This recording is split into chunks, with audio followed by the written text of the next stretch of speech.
بسم الله الرحمن الرحيم وعن او wanaagsan daawadayaal meel kasto oo aad joogtaan ama aad naga daawanaysaan kula soo dhawaada mid kamid ah barnaamijyada gaarka ah ee aad ka daawataan telefishinka Somaliland Space Channel ujeedada iyo macnaha barnaamijkan uu xambaarsan yahay ayaa musharaxa madaxweynaha xisbiga mucaaridka ah ee injineer Faysal Ali Waraabe iyo wafdi uu hogaaminayo oo ka qaabna xubnaha kaambeynka gudoomiyaha wacyigelinta iyo abaabulka iyo saraakiil sare oo xisbigaasi ka tirsan ayaa saaka waxa ay gaarsiiyeen deeq ariya goobo cisbitaallo goobaha ubadka lagu xanaaneeyo iyo goobo kale goobahaas oo ku jiray cisbitaalka guud ee magaalada Hargeysa iyo cisbitaalka Tiimbeed isaguna iyo xarunta agoomaha iyo dhalinta bal hadaba barnaamijkaasi iyo guud ahaanba sidoo u dhacay waa kan idil ahaantiinba daawasho wacan wanaagsan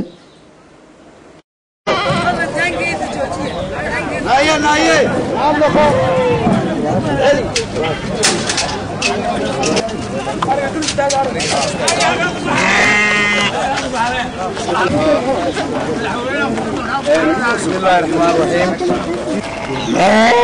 بسم الله الرحمن الرحيم تون هول معلوماتكي aan ugu tala galay dadweynaha iyaga iyo shacabka iyo maakadayda degan gobolada dalka gaar ahaan gobolka Hargeysa caasimadiisa Hargeysa marka maanta waxaan soo marnay iyadoo aan uga jeedin oo leh laakiin waa naxariis ayno dadka iyaga daciifka ama xanuunsanaya ama ay magaranaysaa marka waxaan maanta aan maraynaa dhakhtarkii Hargeysa iyadoo gudoomiyaha xisbiga Faysal Ali Waraabe sababta musharaxa maanta ay tagada madaxtinimada inaanu marayno dhakhtarka isla markaana aan ugu deeqnay wixii inta dheer waxa sheegi doona gudoomiyaha kaambeynka ee qaranka xisbiga Wicid waxaan ku soo dhaweynayaa Mr. Saleebaan isaga faahfaahin ka bixin doona بسم الله الرحمن الرحيم دمانتي والسلامتي waxaan jecelahay inaan hadal u dhaafo musharaxa Faysal Ali Waraabe waxa maanta ay tahay waa sadaqad weeyaan jaariya oo lagu talagalay dadka tabaalaysan ee reer Somaliland mana aad ugu horeysay mana noqon doonto tii ugu dambeysay musharaxa madaxweynaha Somaliland mudane بسم الله الرحمن الرحيم الصلاة على سيدنا محمد صلى الله عليه وسلم إلهي مهلا سبحانه وتعالى إلهي الكريم مهلا waxaan jecelahay inaan dadka ku baraarujino in waqtigan campaign-ka lagu jiro waxaad iyagoona la siiyaa un dadka qaad baa la siiyaa qaadkana waxa soo doonta qofkii dhergay qadeeyay markaa dooyay fakahaasi qofkii miskiinka ahaa lama xasuusanayo marka waxaan ku soo jeedinaa dadka waqtigan campaign-ka lacagta baa la isticmaalayo in dadka liita magaalada nugul wax la siiyo marka hadda maanta waxaan ugu deeqinaa cusbitaalada Hargeysa iyo dhalinta caruurta agoonta ah iyo xerada dadka laxaadka curyaaminta 7 neef oo ariya 7 neef waxaan jecelahay insha Allah taala 20 siino dadka madaxa ka xanuunsanaya 20 cusbitaalka weyn aan siinaan hadda u wareejinaa agaasimaha guud ee isbitaalka guud marka ma aha anagu markii horeysay ama sadaqad bixino maadaama xusbiga daryeelka iyo cadaaladda gacan badan baan ku geysanay cusbitaalka Hargeysa dib habeyntiisii Kuwait macaawil hadda keentay Kuwait jaalida Soomaaliya soo dhigtay heer koroska anaa soo bilaabay 2004 anaa isku soo xiray ilaa khayr siinka Cabdiqaadir ilaa joogaan dalka Mansuur leh walaasoo sababa maanta macaawil ku socota مرة واحد كان بستيال بام كان مرة كان شرط القدسكا مرة وحوي وحي هذا كده إن شاء الله تعالى وحنفل الدونين الحوق صار الدونو ورجعك بعدي عافمات كي وحبر شذا ولا ونيم كأدد كين وبهايين إن عافمات هلام وقف كسر السماء عافمات هلام iyo in wax barasho helaan qof kasta caafimaad helo waxaan jecelahay in aanu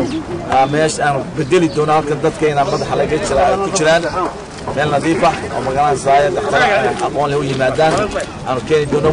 dadkeena waxa ku dhacay stress badan baa ku dhacay dadkooda lagu horlaayay baa jira dhibaato badan baa ku dhacay marka dadka traumatized aad iyo aad u badan yahay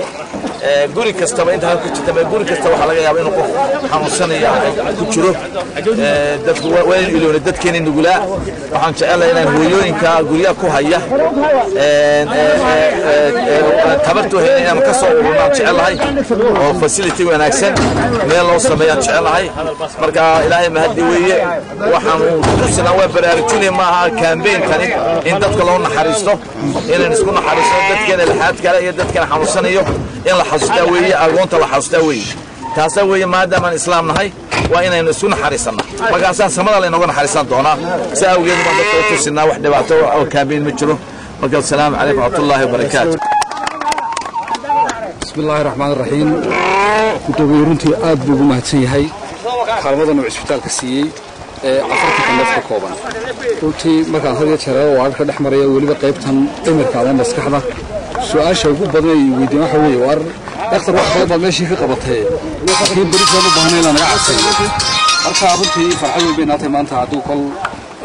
xisbiga mawcid oo noogu daaqay afarta kan faariga aad baan ugu mahadnaqaynaa waxaan sheegaynaa inay tahay qaybtani qob isbitaalku qayb al-insaaniya la humanitarian ma runtii xisbi ama cid kale gaal iyo muslim wax alla wixii taakuleynaya baan soo dhaweynaynaa waanu runtii farxad baanay noo tahay in wax laga qabto baahida meesha taalan wax la qiyaas karaya maaha tan cuntada kamida nadaafada kamida biyaha kamida runtii way wax maaha wax kooban saadarteed aad baan ugu mahadnaqaynaa bulshadaxeena waxaan ugu mahadnaqaynaa cid kastoo ka qayb qaadata waxaan ugu mahadnaqaynaa dawladda wax badan ka qabata waxaan ugu mahadnaqaynaa xisbiyada kalluun iyaguna runtii rajaynayna sidan sii daran inay sameeyaan aad baan u mahadsantahay